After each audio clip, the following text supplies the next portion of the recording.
Saudi আরবের দাম্মাম আল খোবারে বাংলাদেশ জাতীয়তাবাদী দল পূর্বাঞ্চল প্রদেশ দাম্মাম কেন্দ্রীয় বিএনপির আহ্বায়ক কমিটির উদ্যোগে প্রবাসীদের অংশগ্রহণে ইফতার মাহফিল ও আলোচনা সভা অনুষ্ঠিত হয়েছে।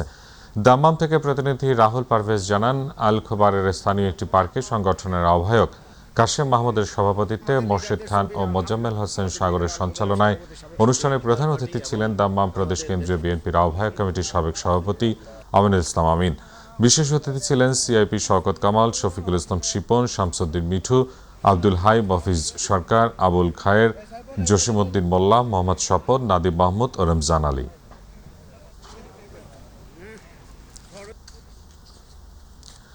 মালয়েশিয়ার জোহর রাজ্যে রমজান মাসে দিনের বেলা প্রকাশ্যে পানাহার করার দায়ে ৬ জন মুসলিম ব্যক্তিকে আটক করেছে স্থানীয় ধর্মীয় বিভাগ আগামা ইসলাম JAINJ।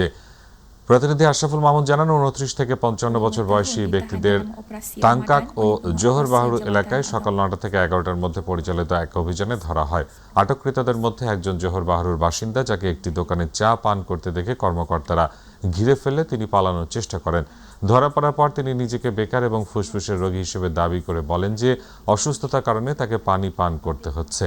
তবে এই দাবির সপক্ষে তিনি কোনো চিকিৎসকের প্রমাণপত্র দেখাতে পারেননি। এছাড়া অন্যান্য আটককৃতরা সাহারি খেতে না পারা বা অসুস্থতার মতো বিভিন্ন অজুহাত দিলেও আইন লঙ্ঘনের দায়ে তাদের বিরুদ্ধে ব্যবস্থা নেওয়া হয়েছে।